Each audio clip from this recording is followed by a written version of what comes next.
menghasilkan, kalau biaya tetap misalnya mesin gitu, kok mesin? Iya, mesin. Harga mesinnya, misalnya harga mesinnya 10 juta, itu untuk bisa memproduksi 10.000 unit, itu kan berarti per unitnya berapa? 1 juta deh, 1 juta. 100 ya? Iya 100. Nah ternyata bisa menghasilkan 100.000 unit, kan berarti per unitnya jadi lebih murah. Oke? Sampai kapasitas tertentu biayanya tetap, tapi per unitnya bisa berubah. Oke? Bisa lebih murah kalau kita bisa memproduksi lebih banyak. Itu biaya tetap. Kalau biaya variabel, biaya yang jumlahnya berubah sebanding dengan perubahan volume kegiatan. Tetapi biaya per unit tidak berubah walaupun volume kegiatannya berubah. Itu.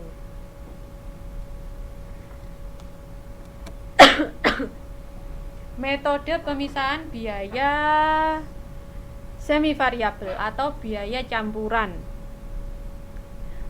Biaya semi variabel biaya yang mempunyai unsur variabel dan unsur biaya tetap, yaitu biaya campuran.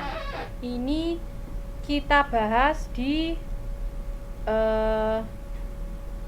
akuntansi manajemen. Jadi perlu dibahas lagi apa enggak?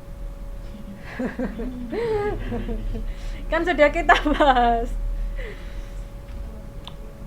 Kalau untuk melakukan pemisahan ini ada beberapa metode. Yang pertama metode perkiraan langsung, yaitu perusahaan mempunyai data historis, memperkirakan berdasarkan pengalaman mana yang biaya variabel, mana yang biaya tetap. Yang kedua biaya berjaga atau standby cost method.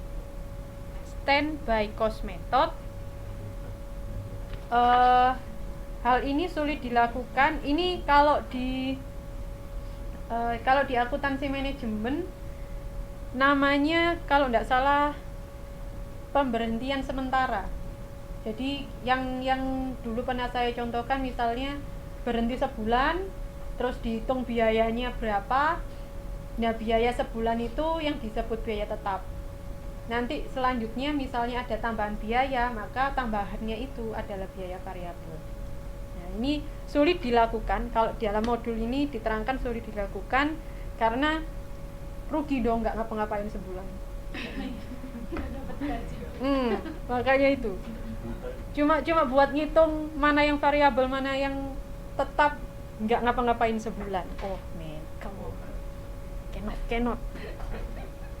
Kemudian yang ketiga adalah metode korelasi. Menitik beratkan pada masa lampau dengan menggunakan salah satu alat analisis statistik. Jadi kalau metode korelasi menggunakan perhitungan statistik. Yang pertama secara grafis. Di sini di tabel 7.9 ada data. Kemudian di gambar 7.3 grafik biaya pemeliharaan mesin. Habis ada datanya dimasukkan ke dalam grafik. Nah, di situ 300-nya adalah biaya tetap. Di sini. Meskipun jam mesinnya sama dengan 0, tapi tetap dikeluarkan sebesar Rp300, maka disebut biaya tetap.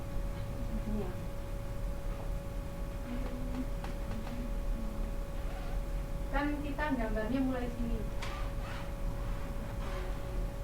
Terus kalau ditarik, ini nanti jadi di sini A, maka kita nggak ngapa-ngapain, tetap harus mengeluarkan 300. Ini disebut biaya tetap. Sedangkan lainnya adalah biaya itu. Kalau secara sistematis dengan metode garis lurus. Wah, saya sampai bosen-bosen ngerjain metode garis lurus.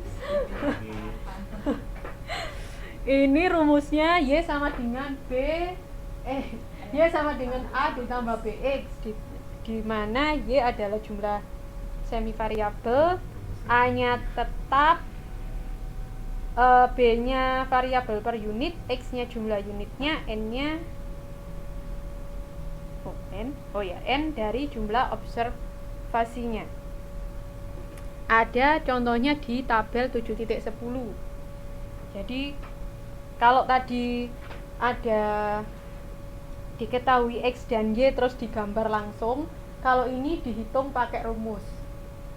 Rumusnya ada apa ini paling teman-teman? Tinggal gitu aja. Ini A, ini B, dimasukkan, ketemu A, ketemu B, jadi dimasukkan Y sama dengan 300 ditambah 10X. Apa? Ini kenapa? Masukkan P katanya. Iya kan dimasukkan. Iya benar Bu. Nah, 300 ini biaya tetap, ini biaya variabel per unit. Misalnya 10 jam, maka diganti X-nya diganti berapa jam. Ini per jam berarti, karena X-nya dia dalam jam.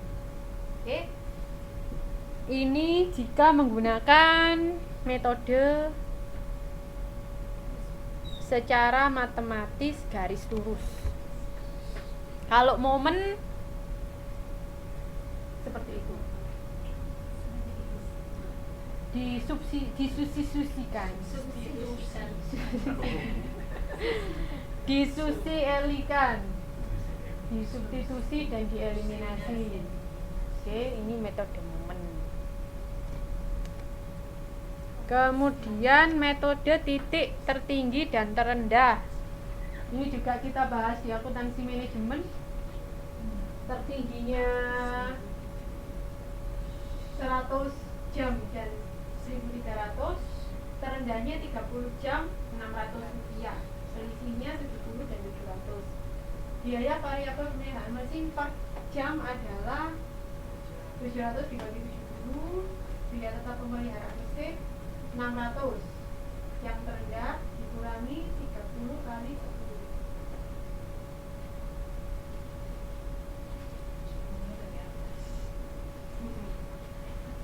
Sehingga biaya tetapnya adalah 300, biaya variabelnya adalah 10. Oke. Ini dengan menggunakan metode titik tertinggi terendah. Sekarang manfaat penentuan harga pokok variabel dan dalam pengambilan keputusan. Jadi keputusan untuk melayani pesanan khusus atau tidak. Di sini dicontohkan perhitungan laba rugi sebelum dan setelah pesanan khusus. Kalau kita tidak mengambil pesanan khusus, maka labanya adalah 730.000. Langsung saja ya, nanti ada keterangannya atau ada diketahui sebelumnya. Nanti teman-teman baca. Di sini saya tampilkan langsung tabelnya saja. Kalau setelah ada pesanan khusus, kita nambah pesanan menjadi 4.400.000. Kemudian biayanya nambah karena kita kan memproduksi lebih banyak, maka biaya variabelnya nambah. Kemudian sehingga kontribusi marginnya akan berbeda.